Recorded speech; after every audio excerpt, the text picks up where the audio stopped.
Hey, what's up guys, JayzTwoCents, and today we're doing kind of a twofer. We're gonna be doing two product reviews at the same time sent over by G.Skill. And no, it's not memory. As you can see, we are taking a look at two of their brand new gaming headsets. That's right, G.Skill has expanded the popular Ripjaws line onto gaming peripherals. We already took a look at the keyboard, and now we're gonna take a look at two brand new headsets.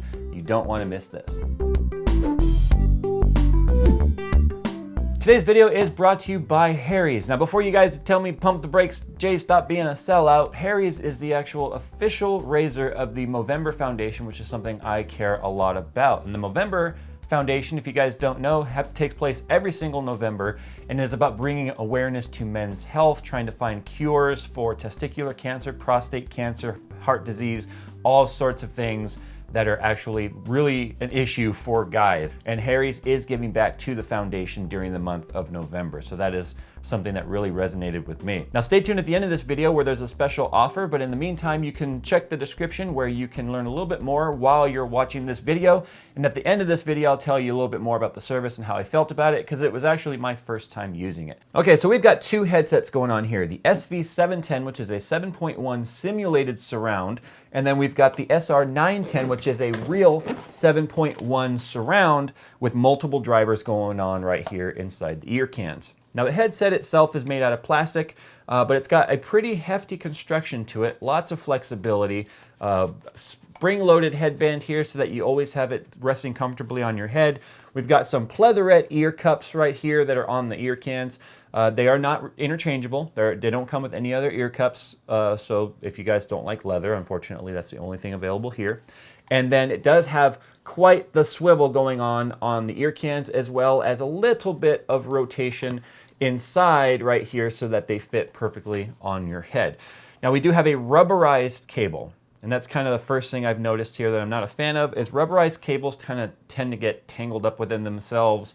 There's a little bit friction based, and they do tend to get kind of caught up. And I wish they had gone with some sort of a paracord. However, this is a rubber. Now it is a headset, which means it does have a microphone, and the microphone retracts. It's this little guy right here, this little swivel dude, and you can just push that back up inside the can if you are not using the microphone. Now it does also have its own control base right here, and because this thing is a true 7.1, you can independently control the volumes of the different drivers inside the ear can. And you do that by simply pressing the different buttons right here, which actually looks like a shifter pattern. It will then rotate through the different location of the drivers. You've got center, you've got right, left, front, right, left, rear, and you can independently control those volumes. So if you don't want as much rear enhancement, you can turn that down. And then you've got a quick mute right here. Bam, you can mute that sucker real quick. Same thing with a mute button right here for your microphone. Now in the interface with the PC, the thing is a USB. A lot of people don't like USB, but I'm kind of a fan of USB as long as, you know, everything is tuned nicely, because it's very simple. It's plug and play. You don't have to worry about setting things up on your motherboard. You don't have any motherboard influence on, you know, the motherboard's amp, etc., etc. It's simply just plug and play. It's easy to move between PCs. If you're going back and forth between, say, a laptop or multiple gaming PCs or whatever, then it is going to be very, very simple. Okay, so I've got both hooked up, and as you can see, they do glow red inside the ear cans, which is kind of nice. It's got the G.Skill logo with like the spider there. And it looks an awful lot like it's really kind of floating, because they are hollow, they are plexi. You can see inside there. You can even see all the little independent drivers in the 7.1. On the 7.1 simulated, however, it looks much, much darker. And the reason for that is this is more of a smoked lens on here, or cover, rather than this one on the 7.1 True, which is definitely clear. But anyway, this is a different color as well. You can get the 7.1 surround also in black.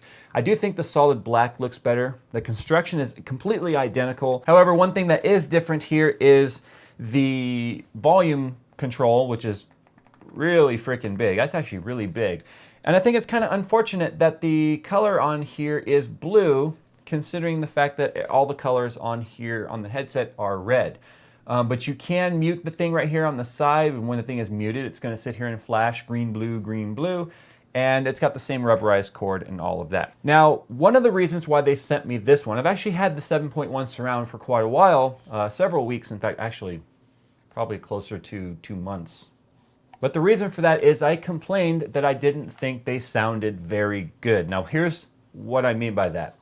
Music on true 7.1 surround headphones do not sound very good. Music is generally mastered for stereo.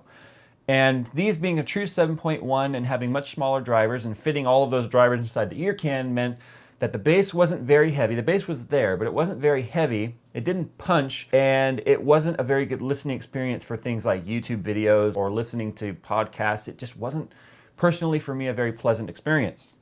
So basically G.Skill said, well, why don't we go ahead and send you our simulated 7.1, which has a true stereo mode and two drivers in here, which are going to give you a little bit better bass because they're bigger drivers, and they're going to be a much better experience for listening to music. So I think what I'm going to do right now is I'm going to go ahead, I'm going to fire up some music here on my computer, listen to these, and then I'll come right back and tell you how I feel about these compared to the 7.1. So don't go anywhere. Transition.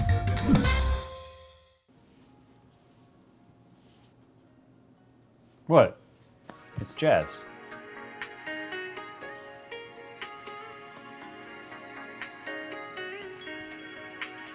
Okay, so I'm gonna tell you right now that these actually sound very, very good, especially once you download the proprietary software to control them. Remember, they are USB, so they can be controlled by software, which is exactly what G.Skill has done. They have a suite specifically for the SR910s and the SV710s. So they sound they sound amazingly better than the 7.1 at music. However, the 7.1 in things like gaming, especially FPS shooters, are going to be much better than these when it comes to simulated, well, I shouldn't even say simulated, true 7.1 surround, so you can tell where shots and footprints are coming from, or footsteps. These, although Simulate does a decent job, it's never going to be as good as, say, you know, the 910s over there. I got so many different names. 710, 910, blah, blah, blah. Numbers everywhere.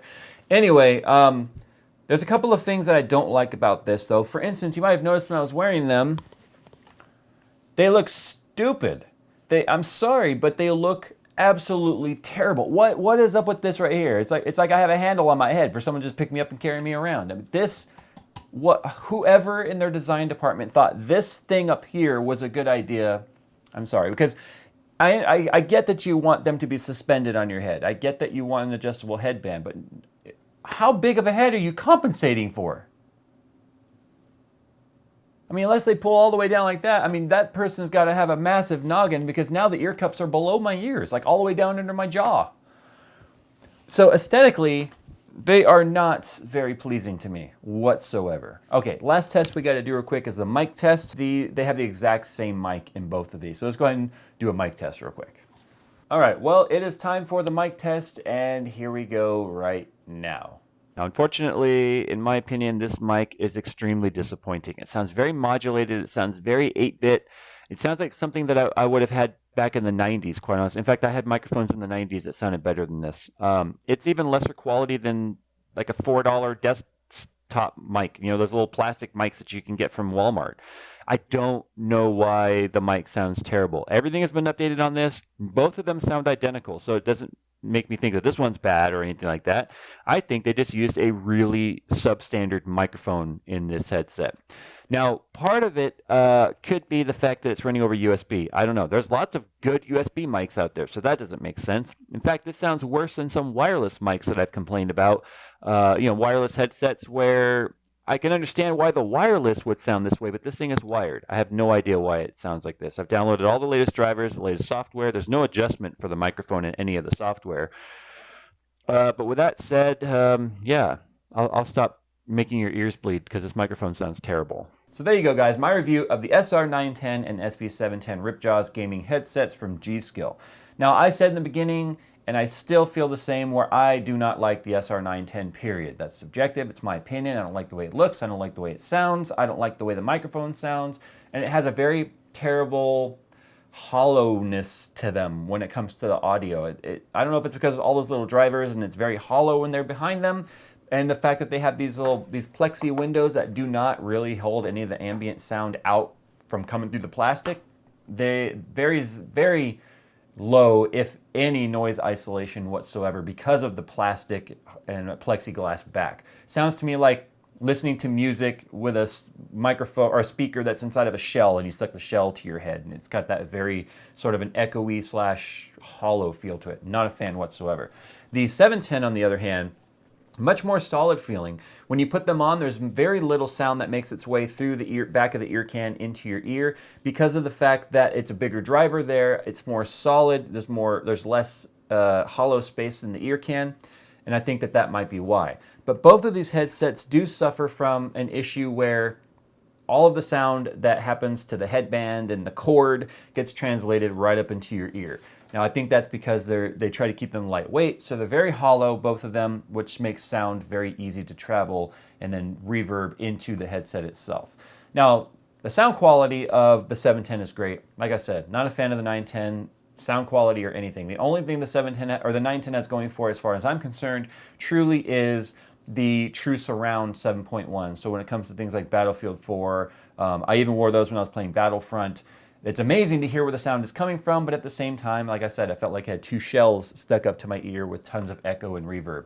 Didn't like it whatsoever. So if you can get past that, then those might be for you. Otherwise, the 710 might be the ones to check out. But once again, if you need a microphone, then I might skip this series altogether. If G.Skill can get that microphone updated and sounding better, then I'd be all for it, putting my name all over it. But other than that, the G.Skill Ripjaws headsets, it's about the only thing I can really say. Sorry, G.Skill, but I think you get an A for effort. Ultimately, you have to try and get your hands on these and listen to them for yourself. Unfortunately, a lot of stores like Fry's and Micro Center don't have these units on display or demo for you to try out. You have to hope a friend has a pair or something that you can listen to, because headphones and headsets are very subjective. What I may like, you may not. What you may like, I may not. So it's very difficult to translate that. But all I can do is tell you how my personal opinion on these, which unfortunately are not headsets that you will see me wearing in the future. Now, like I said in the beginning of the video, today's video was brought to you by Harry's. Now, Harry's is something I normally wouldn't do an advertisement for. However, the fact that they are the official razor for Movember, they are giving back to the foundation to try and bring awareness to men's health and find cures for prostate cancer, testicular cancer, and other things plaguing men, I figured that this is something that I was passionate about, so I wanted to go ahead and do it. Now, I had never tried any sort of a razor service like this. I typically go over to the grocery store and deal with trying to find that guy with the key to unlock the razors and then paying a ridiculous amount of money for razors from those big brands, which I'll admit I hate doing. And tweet my wife at Miss JayzTwoCents or Mrs. JayzTwoCents. Are they right? We're married, right? Miss, Mrs. Anyway, you could tweet her and ask her how often I buy razors. It's not very often because I tend to use them until they are just dull pieces of metal ripping my face apart, ripping the hair out rather than cutting, because that's how much I truly hate shaving. But I was pleasantly surprised when this thing showed up because I was expecting just a razor. But I ended up getting a razor, a very cool shade of orange, by the way, an extra razor blade, a cover here so that when you put it inside of your shower bag, it's not going to be getting gunk all over it, a nice can of very nicely scented foaming gel for shaving your face, and then also a exfoliating daily facial wash.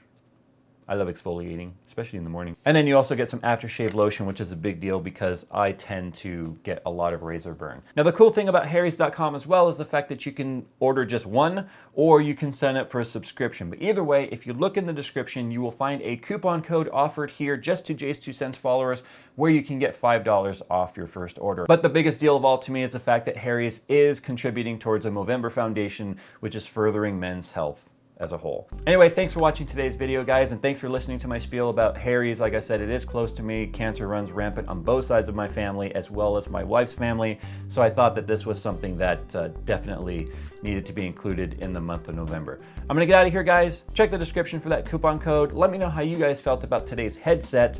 Like I said, I'm on the fence. Maybe you have them, maybe you've listened to them, maybe you think I'm just full of shit, and that's okay too. But anyway, guys, I'm gonna get out of here, and I will see you in the next one.